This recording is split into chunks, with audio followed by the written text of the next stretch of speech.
Doctor Mohammad ইউনূসের একটা ফেলাসিনিয়াস কথা বলতে চাই, খুব সংক্ষিপ্ত কথা। তিনি দেশের বাইরে একটা অনুষ্ঠানে গিয়ে সেখানে বলছেন, মানুষের ঋণ পাবার অধিকার হচ্ছে তার মানব অধিকার। অর্থাৎ ঋণগ্রস্ত হওয়া নাকি মানব অধিকার। হ্যাঁ, এই অধিকারে যে ঢুকে যাবেন তাকে ঋণের সুদ দিতে হবে, যথাসময় দিতে না পারলে কিস্তি চক্রবৃদ্ধি হারে কিস্তিতে দিতে হবে। একটা পর্যায়ে এসে বাড়ি ঘরে মালামাল যা আছে, যদি ঋণের টাকা পরিশোধ করতে না পারেন তাহলে সেটা দিতে হবে। যদি কিছু না থাকে তাহলে নিকটস্থ ম্যাজিস্ট্রেট কোর্টে মামলা করে ওয়ারেন্ট অফ অ্যারেস্ট নিয়ে এসে গ্রেপ্তার করে 2 হাতে হ্যান্ডকাপ লাগিয়ে কোমরে দড়ি বেঁধে আপনাকে জেলখানায় পাঠিয়ে দেওয়া হবে।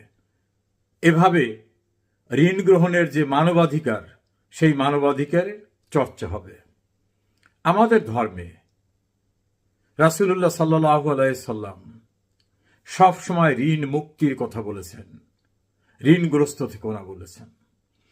যতটুকু পড়াশোনা করলাম, হিন্দু, বৌদ্ধ, খ্রিস্টান ধর্মের ঋণ সংক্রান্ত বিষয়ে যে স্কলারদের মতামত, সেখানে ঋণটাকে খুবই নেগেটিভভাবে দেখা হয়েছে এবং কারো কাছ থেকে ঋণ গ্রহণ করলে সেই মানুষটা দায়গ্রস্ত হয়ে যায়, তিনি আর মুক্ত মানুষ থাকেন না, ফলে ঋণকে ঘৃণা করা হয়েছে। এখন এই ঋণের ভিতর আমাদের ঢুকাবার জন্য পাশ্চাত্যওয়ালারা নানা পদ্ধতি চালু করেছে। ডেবিট কার্ড, বিভিন্ন কার্ড, যে আপনার টাকা দিতে হবে না, কার্ডটা নেন, কার্ডে ব্যয়টা করবেন, বছর শেষে আপনি টাকা দেবেন বা মাস শেষে। সুকৌশলে সেখানে ইন্টারেস্ট নেওয়া হচ্ছে, অর্থাৎ সুদ নেওয়া হচ্ছে। তো এভাবে ধর্মীয় দৃষ্টিকোণ থেকে ঋণগ্রস্ত হওয়া অথবা সুদ লেনদেন করা, এটাকে ভালো অর্থে কখনোই দেখা হয় না আমাদের অন্তত প্রচলিত সমাজ ব্যবস্থায়।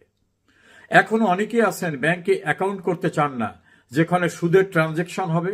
সুদ বিভিন্ন কারণে তাদের দৃষ্টিতে এটা পাপ পুণ্যের সঙ্গে জড়িত বিষয়, এই জন্য অ্যাকাউন্টই খুলতে চায় না। কিন্তু আমাদের কি চমৎকারভাবে মানবাধিকারের কথা বলে আমাদের ঋণের ভিতরে, সুদের ভিতরে ঢুকিয়ে দেওয়া হচ্ছে। সুদগ্রস্ত হয়ে থাকো, দেনাগ্রস্ত হয়ে থাকো, তুমি যেন মুক্ত মানুষ না থাকো। এই ব্যবসাটাকে গ্রাম অঞ্চলে যারা করে, অনেকেই তাদের ঘৃণা করে, না না, ওরা সমাজে নেওয়া যাবে না, ও সুদের ব্যবসা করে, আরে ও সুদ খায়, ওরে গ্রামে নেওয়া যাবে না, ওরে কোনো সমাজে নেওয়া যাবে, সুদখোর। কিন্তু বড় পরিসরে সুদখোর যে, তারটার নাম নাকি সামাজিক ব্যবসা। আমি ঠিক বুঝি না সুদের ব্যবসা কিভাবে সামাজিক ব্যবসা হয়। এবং আমাদের দেশের আলেমদের বক্তব্য শুনতাম, ডক্টর ইউনূস তুমি সুদখোর, এই সুদখোর, তুমি গ্রামগঞ্জে সর্বত্র সুদ ঢুকিয়ে দিচ্ছ, তুমি ধ্বংস করে দিচ্ছ নারীদেরকে, মুসলমানদেরকেই সুদের ভিতর তাদের নিয়ে এসে বাড়িতে বাড়িতে সুদের প্রচলন করে দিচ্ছ, তোমার রক্ষা নাই। এবং সুদ কত ঘৃণিত অপরাধ কোরআনের দৃষ্টিতে, হাদিসের দৃষ্টিতে এবং বিভিন্ন স্কলারের দৃষ্টিতে, সেগুলো ব্যাখ্যা হতো। এখন কেমন যেন সেই ওয়াজটা বন্ধ হয়ে গেছে। এখন বোধহয় সুদটা আর অপরাধ না, কারণ সেই সুদখোরের কাছে আমাদের ইসলামী দলের নেতারা যাচ্ছেন, দাবি দোয়া পেশ করতেছেন এবং তাকে দোয়া করতেছেন। তারেক মনোয়ার সুদখোর হিসাবে ইউনূসকে জঘন্য ভাষায় গালিগালাজ করলেন। তিনি আবার ইদানিং বলতেছেন, ও আমারে কাকা বলে, ও আমাদের ইমামে পরিণত হয়েছে, তোর জন্য দোয়া করি, তুই টিকে থাক। আর এক ভণ্ড আলেম তো বলছেন যে ইউনূসের আগমন হয়েছে নবী যেভাবে আসছিল সেই প্রক্রিয়ায়, ফলে নবীর বিরোধিতা করা যেরকম হারাম, ইউনূসের বিরোধিতা করা হারাম। এই ভণ্ড আলেমরা কিভাবে ইসলামের অপব্যাখ্যা করছে, আর ধর্মপ্রাণ মুসলমানরা অনেকে আবেগ আপ্লুত হয়ে এদের অজনসিহতে মুগ্ধ হয়ে যাচ্ছেন। এইভাবে বাংলাদেশে সুদের প্রচলন করা, সমস্ত মানুষকে দায়গ্রস্ত করা, দেনার দায়ে জর্জরিত করা, রাতে তো ঘুমাতেও পারে না যখন মনে হয় কিস্তির টাকা দিতে হবে আগামীকাল। কোথা থেকে সংগ্রহ করা হবে? তখন আর একটা এনজিওর থেকে কিস্তি আনে, আর একটা এনজিওর থেকে লোন এনে সেই লোন থেকে এর কিস্তি টাকা পরিশোধ করে। ফলে একের পর এক তার দায় দেনায় জর্জরিত হয়ে যাচ্ছে। এটা নাকি মানব অধিকার? মানব অধিকারটা হচ্ছে মানুষের মৌলিক অধিকার। মৌলিক অধিকারটা কি? অন্ন, বস্ত্র, বাসস্থান, চিকিৎসা, শিক্ষা, এটা তার মৌলিক মানবাধিকার। এখন দেনাগ্রস্ত হওয়া, এটা কি ইউনূস মানবাধিকারের সংজ্ঞার ভিতরে ফেলছেন। এটা তার ফেলাসি। এইভাবে ভ্রান্তিকর অবস্থা দেয় এবং তিনি এটাকে, সুদের ব্যবসাটাকে সামাজিক ব্যবসা নামে অভিহিত করেছেন। আরে ভাই, মানুষের যদি শান্তি দিতে চাও, তোমার তো অনেক টাকা, দেশে দেশের বাইরে বহু প্রতিষ্ঠান, শত শত না হাজার হাজার কোটি টাকা। বাংলাদেশে যখন প্রাকৃতিক দুর্যোগ হয়, তোমার টাকা থেকে কিছু টাকা দেও না কেন? বাংলাদেশে যখন একটা ক্রাইসিস দেখা দেয়, তখন কেন টাকা দেও না? তোমার এত টাকা কি তুমি কবরে নিয়ে যাবে?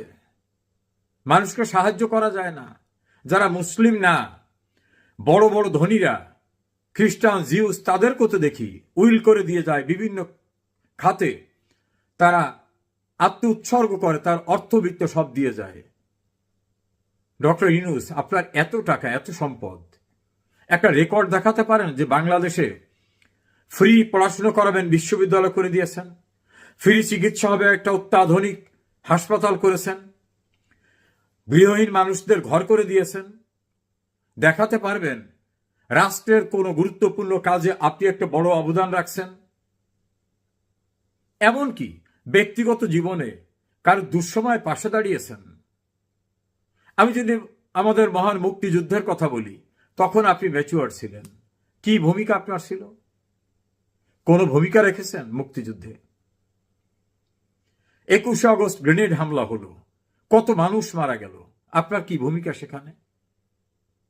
বাংলাদেশে অনেক প্রাকৃতিক দুর্যোগ হয়, সেখানে আপনার ভূমিকা কি? এমনকি বাংলাদেশের একজন সাবেক রাষ্ট্রপতি জিয়াউর রহমান নির্মম হত্যাকাণ্ডের শিকার হলেন, আপনার ভূমিকাটা কি সেখানে?